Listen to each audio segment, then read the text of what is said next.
What's up, tribe? How you guys doing? Go ahead and hit that subscribe button, and I hope you like this video. This is Ready to Love, Season 7, Episode 6, I think we are, or Episode 5. Because Tommy said we're halfway through, so I think it's Episode 5. Anyway, so the guys meet in the lounge with Tommy, and he tells them, listen, it is time for you guys to really have these hard conversations, right? I want y'all to dig below the surface. I want you to ask these real questions. Are you interested in me? Do you feel like we have a future together? What side of the bed do you sleep on? He was like, this is time to get down and dirty, okay? Now, when he ended the meeting, he did not say, men, you have the power this week, which lets you know that there's a little something up his sleeve. Now, he also said that he was going to have a group dinner where he was going to invite everybody together. He said so he could see for himself who was really coupling and who was playing, if there was any sparks or people were just going through the motions, okay?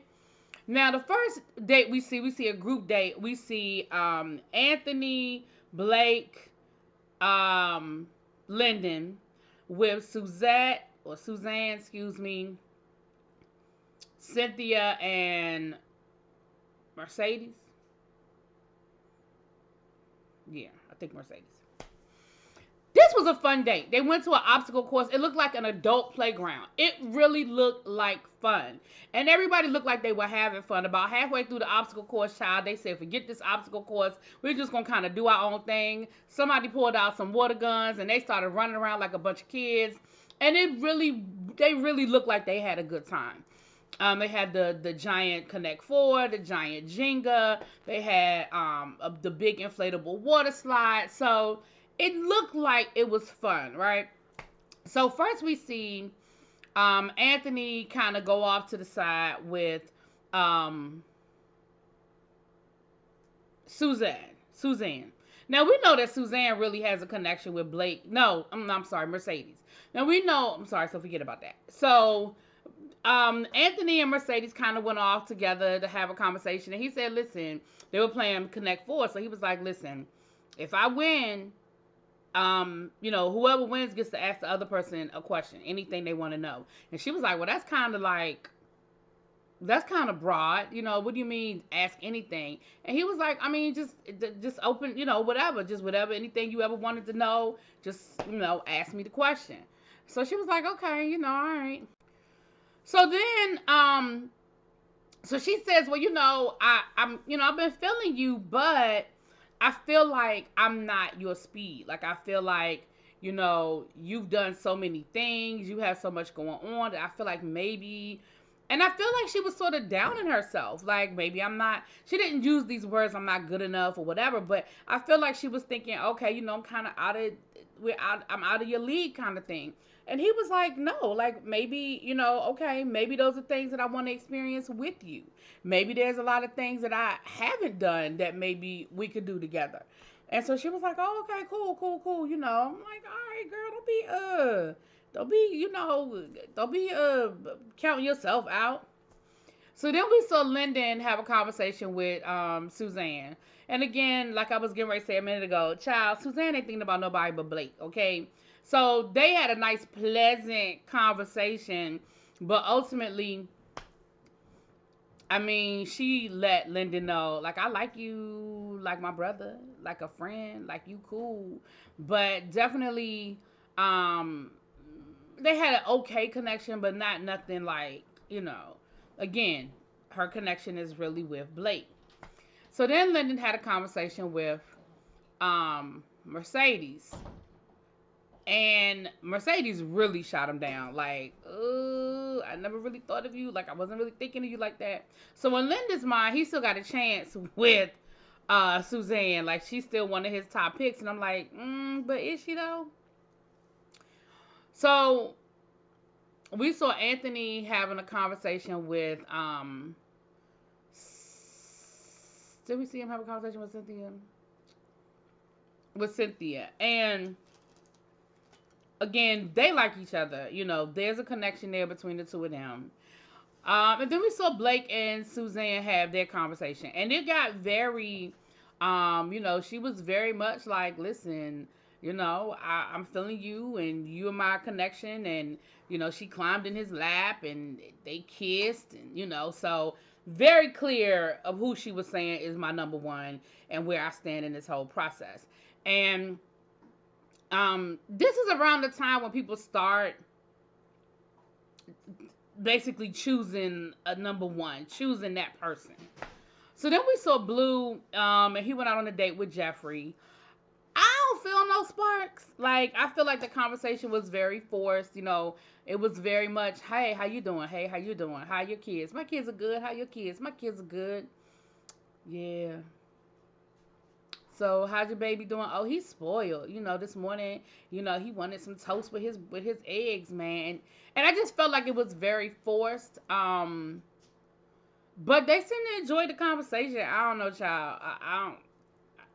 She said she need Blue to be a little more aggressive, a little more forceful. And so he was like, okay, notes, notes. I'm taking the notes. But I just feel like if that's who he is, that's who he is. For you to say, I need you to, like, this is who he is. So, okay, he's going to take the note, but is he going to stop being what his natural personality is? He just doesn't seem like the kind of person that is aggressive like that. But I don't know. I could be wrong. Um, Child, then we saw Morgan and Lyndon go out on a date, and Lyndon showed up in them 1986 basketball shorts. What is going on with the hoochie daddy shorts? Okay, and a jacket. What, sir? But they went out on a date, and again, I think they have a pretty good connection. But Morgan, I think, is locked in on Tony. I think Morgan is sort of locked in on Tony, even though they had a good date. I think, they were able to talk about, just some things in general, and they laughed. I feel like they had an easy conversation. She wasn't turned off by them hoochie mama joke, them hoochie daddy shorts. So I mean, what you gonna say? Okay, what you gonna say? Tony went on a date with Marcia, and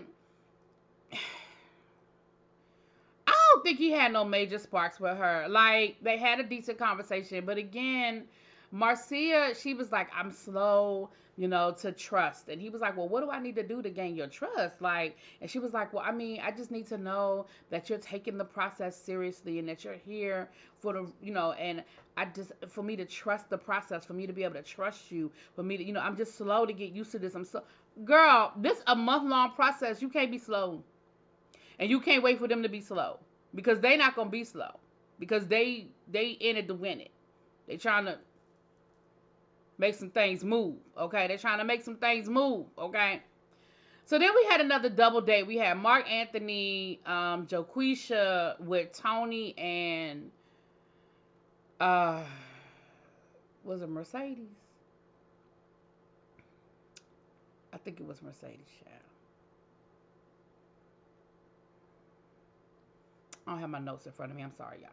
But what was clear from that date is that Mark Anthony and Joquisha do not get along. I don't know what it was about him that turned her off and about her that turned him off. But baby, they wasn't here for each other. Okay, they wasn't feeling each other. They was kind of like slick, low key, like throwing shade at each other. They weren't rude, but, they was like low key throwing it back and forth. It was Jeffrey. It was not Mercedes.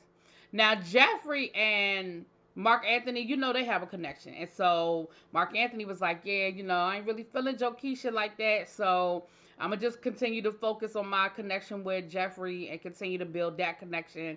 But on the other hand, Tony was like, you know what? I kind of hadn't been paying attention to Miss Joquisha, but hold up, she got my attention. Like, I'm feeling her confidence. I'm feeling her point of view on things. I like how she looking at, like, I'm feeling her. And he was like, hold on, she done moved up the ladder a little bit. And I like to see that because I feel like she is being herself. She is being her authentic self. And in her being her authentic self, he is liking what he sees. Like, I don't feel like she's putting on an act or saying what she think the guys want to hear. She's like, listen, this is who I am. This is how I think. This is what I do. And I was here for that. I was definitely here for that. So everybody comes back together to meet up with Tommy for this brunch that Tommy's having, right? And of course, everybody knows something's up when Tommy brings us all together. He got some up his sleeve, and he did not say that the women had the power, right? I mean, that the men had the power.